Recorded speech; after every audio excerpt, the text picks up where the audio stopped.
Bamiyal sector में BSF के जवानों ने घुसपैठिए को मार गिराया है। घुसपैठिया पहाड़ीपुर पोस्ट के पास घुसपैठ करने की कोशिश कर रहा था। बीएसएफ के चेतावनी दिए जाने के बावजूद घुसपैठिया भारतीय सीमा की ओर आगे बढ़ता रहा। सीमा पार से पाकिस्तान अपनी नापाक हरकतें जारी रखे हुए है, लेकिन उसकी नापाक हरकतों का मुंहतोड़ जवाब भी दिया जा रहा है। ये तस्वीरें बामियाल सेक्टर की हैं, जहां बीएसएफ ने एक पाकिस्तानी घुसपैठी को मार गिराया। दरअसल ये घुसपैठिया पहाड़ीपुर में सीमापुर से घुसपैठ की कोशिश कर रहा था। बीएसएफ के जवानों ने उसे बार बार ललकारा, लेकिन घुसपैठ की कोशिश नहीं रुकने पर बीएसएफ के जवानों ने फायरिंग की, जिसमें घुसपैठिया मारा गया। इसके बाद बीएसएफ जवानों ने पूरे इलाके में सर्च ऑपरेशन शुरू किया है। मारे गए घुसपैठिए के पास से 500 रुपए की पाकिस्तानी करेंसी का नोट भी बरामद हुआ है। घुसपैठिया जिस जगह मारा गया है उसके ठीक सामने पाकिस्तान की जलालाबाद पोस्ट है। ऐसे में सवाल ये है कि पाकिस्तानी रेंजर्स को ये घुसपैठिया क्यों नहीं दिखाई दिया। फिलहाल सुरक्षा बल के अधिकारी मारे गए घुसपैठिए की पहचान की कोशिश कर रहे हैं। चेतावनी को लगातार अनदेखा किए जाने के बाद बीएसएफ के जवानों ने घुसपैठिए को मार गिराया। पठानकोट से अजय महाजन, जी मीडिया। हरियाणा के मुख्यमंत्री मनोहर लाल ने आज 2 बार दिल्ली मेट्रो में सफर किया। हरियाणा के मुख्यमंत्री मनोहर लाल ने वीआईपी कल्चर खत्म करने की दिशा में पड़ोसी राज्यों के उठाए गए प्रयासों को सराहा है। हरियाणा के सीएम मनोहर लाल ने फरीदाबाद में औद्योगिक मेले में शिरकत की। मुख्यमंत्री यहां पहुंचे तो अपने काफिले के साथ थे, लेकिन दिल्ली जाने के लिए मेट्रो के सफर को प्राथमिकता देकर फिर से सादगी का परिचय दिया।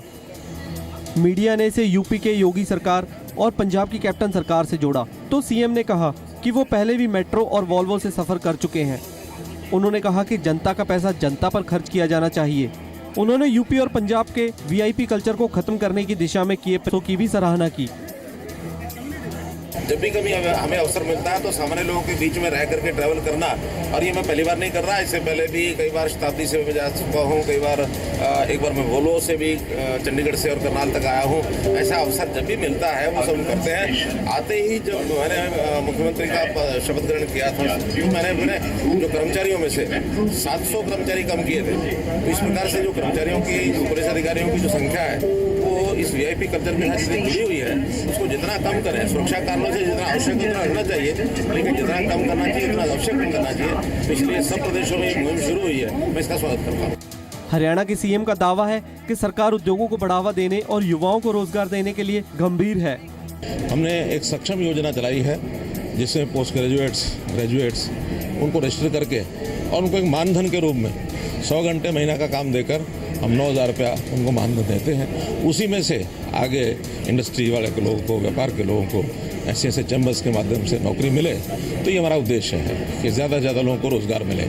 मुख्यमंत्री मनोहर लाल का कहना है कि जनता का पैसा जनता के विकास के कामों पर ही लगना चाहिए। फरीदाबाद से विनोद मित्तल के साथ कमरजीत सिंह विरक, जी मीडिया। फरीदाबाद के बाटा चौक पर मौजूद सीएनजी पंप सवालों के घेरे में है।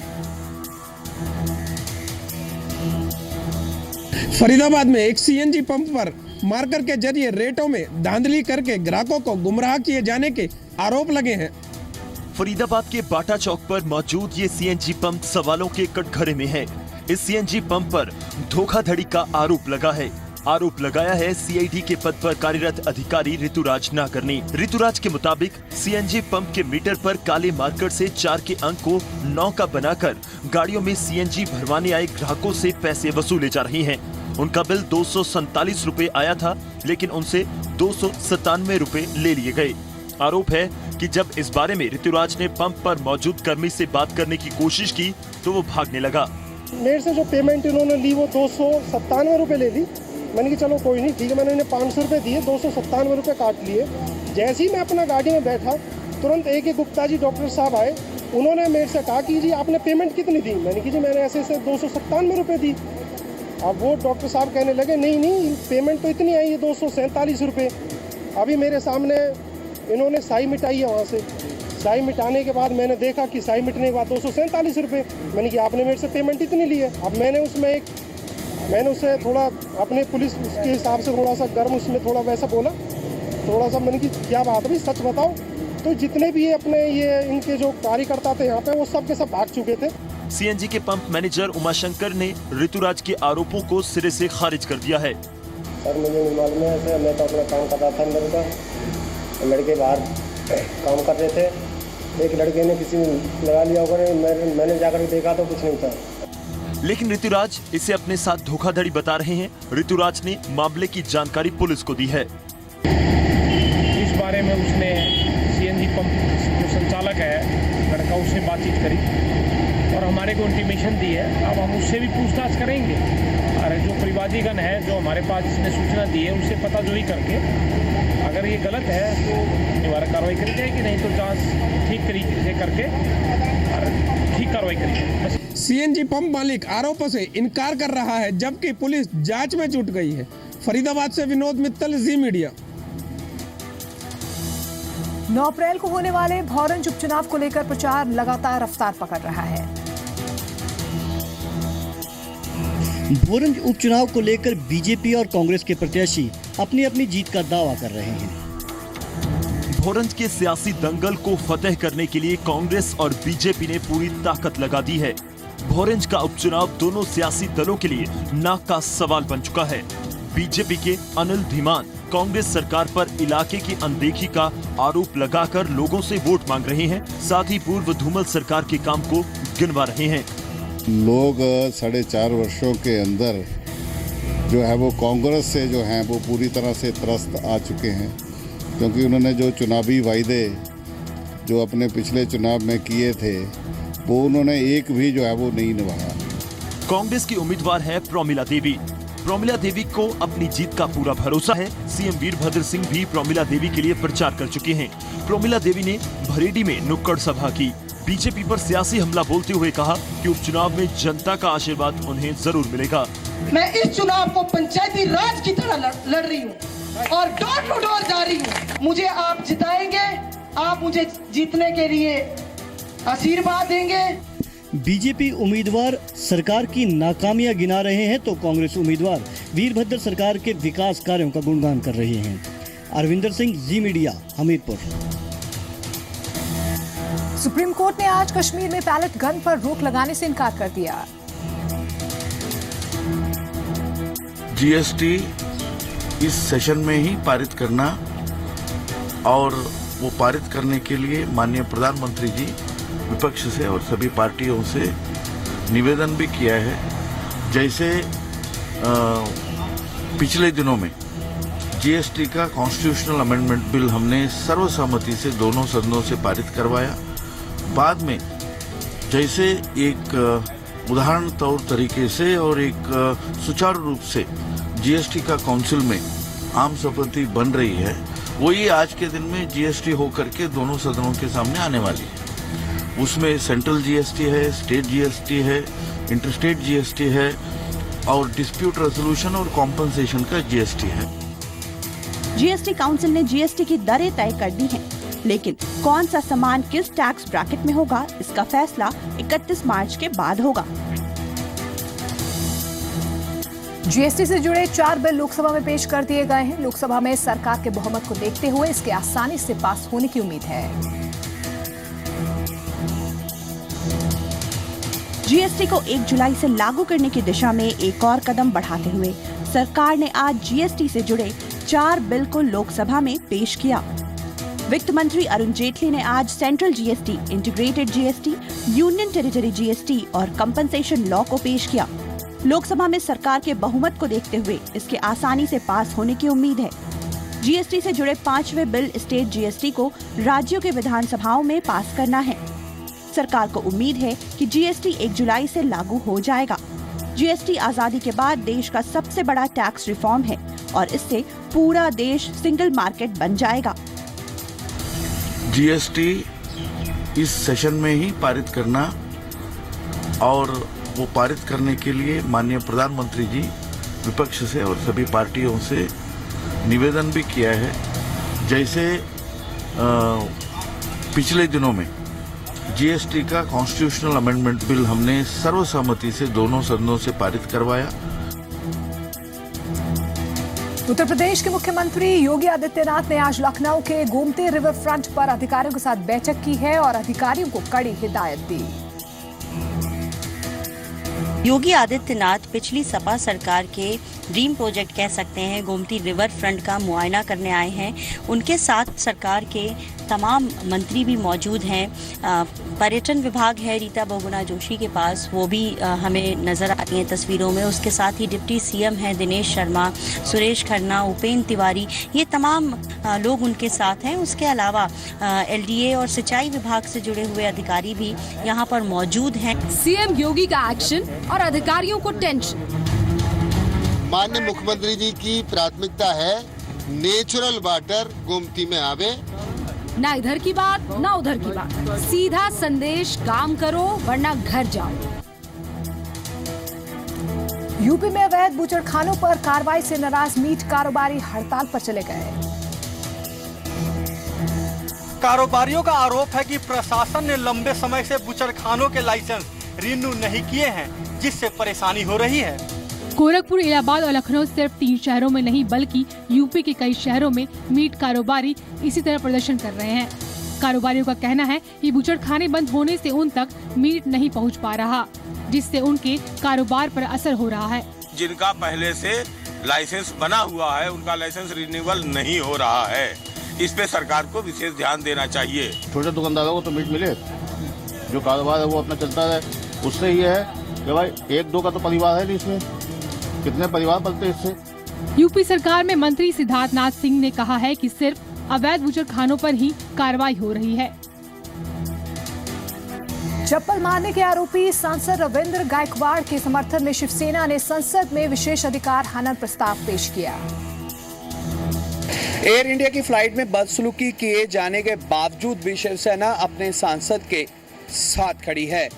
सांसद रविंद्र गायकवाड़ को नो फ्लाइंग लिस्ट में डालने के खिलाफ शिवसेना ने संसद के दोनों सदनों में विशेषाधिकार हनन का प्रस्ताव पेश किया। शिवसेना का कहना है कि गायकवाड़ पर एयरलाइंस का बैन संवैधानिक अधिकारों का हनन है। शिवसेना सांसद आनंद राव अड़सूने ने कहा कि शराब पीकर बदसलूकी करने वाले कपिल शर्मा पर तो एयरलाइंस ने बैन नहीं लगाया, तो एक सांसद से ऐसा सलूक क्यों किया जा रहा है। इस सवाल के जवाब में नागरिक उड्डयन मंत्री अशोक गजपति राजू ने कहा कि एयरलाइंस ने यात्री समझकर बैन किया है, न कि सांसद समझकर। समाजवादी पार्टी के सांसद नरेश अग्रवाल ने भी गायकवाड़ पर बैन का विरोध किया। पीयू प्रशासन ने फीस बढ़ोतरी के संकेत दिए हैं, जबकि छात्र फीस में इजाफे का विरोध कर रहे हैं। पंजाब यूनिवर्सिटी में फीस बढ़ोतरी किए जाने को लेकर छात्र संगठन विरोध प्रदर्शन कर रहे हैं। पंजाब यूनिवर्सिटी ने स्टूडेंट्स फीस में 12.5% बढ़ाने का फैसला किया है, जिसका छात्र विरोध कर रहे हैं, लेकिन यूनिवर्सिटी प्रशासन की अपनी दलीलें हैं। उनका कहना है कि आर्थिक मंदी से निकालने के लिए फीस में इजाफा करना जरूरी है। जम्मू कश्मीर सरकार में मंत्री फारूक अंद्राबी के घर आतंकियों ने हमला कर दिया। हमले में 2 पुलिस वाले घायल हो गए।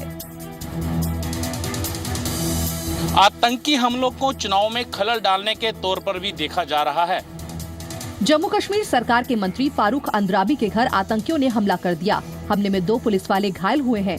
जम्मू कश्मीर के मंत्री फारूक अहमद अंद्राबी के घर पर कल देर रात हथियारों से लैस आतंकियों ने हमला कर दिया। दक्षिण कश्मीर के डोरू में अंद्राबी के पैतृक घर में घुसे आतंकियों ने सुरक्षा में तैनात 2 पुलिसकर्मियों को भी गोली मारकर घायल कर दिया। जिस वक्त ये हमला हुआ उस वक्त अंद्राबी घर पर नहीं थे, लेकिन उनके माता पिता और परिवार के बाकी सदस्य घर पर ही मौजूद थे। 1 अप्रैल से आपके लिए ITR सिर्फ 1 पन्ने का होगा। अगर आपकी सालाना आय 50 लाख रुपए से कम है तो 1 अप्रैल से आपके लिए ITR भरना बेहद आसान होगा। अब आप केवल 1 पेज में ही सारी जानकारी देकर ITR भर पाएंगे। ऐसा करने का सरकार का मकसद ज्यादा से ज्यादा लोगों को टैक्स रिटर्न के दायरे में लाने का है। साल 2016-17 में जिनकी आय 2.5 लाख रुपए से ज्यादा है उन्हें ITR भरना होगा। ये नियम केवल उन्हीं पर लागू होगा जिनकी सैलरी 50 लाख रुपए से कम है। हालांकि बजट में सुझाव था कि जिनकी सालाना सैलरी 5 लाख रुपए तक है उनके लिए ही 1 पेज का ITR फॉर्म हो। इस दायरे में वो लोग आएंगे जिनकी आय, सैलरी और एक घर के किराए से आती है। जो लोग असेसमेंट ईयर 2018-19 से समय पर ITR नहीं भरेंगे उन्हें पेनल्टी भी भरनी पड़ेगी।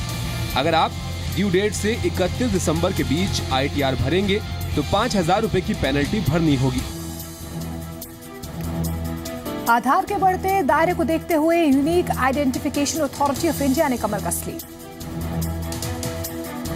आधार बेस्ट पेमेंट सिस्टम को फुल प्रूफ बनाने के लिए UIDAI पेमेंट डिवाइस के लिए रजिस्ट्रेशन जरूरी करने जा रहा है।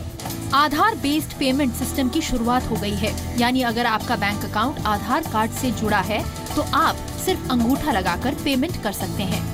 लेकिन इसमें फ्रॉड की आशंका को देखते हुए UIDAI ने इसके डिवाइस को फुल प्रूफ बनाने की तैयारी शुरू कर दी है।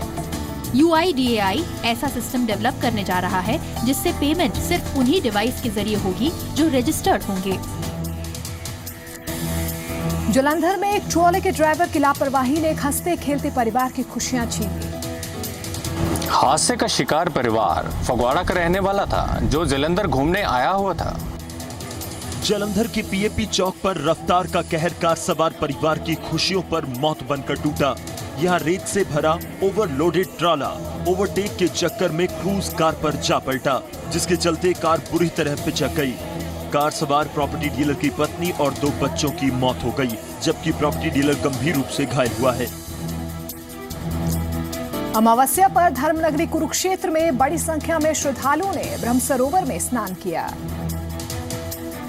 पितरों की आत्मा की शांति के लिए इस दिन पिंडदान करना और स्नान करना बेहद शुभ माना जाता है।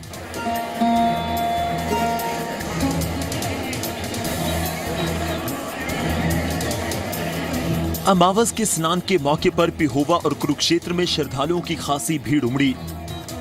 यहाँ कई राज्यों से पहुंचे भक्तों ने ब्रह्म सरोवर और सन्निध सरोवर में आस्था की डुबकी लगाई।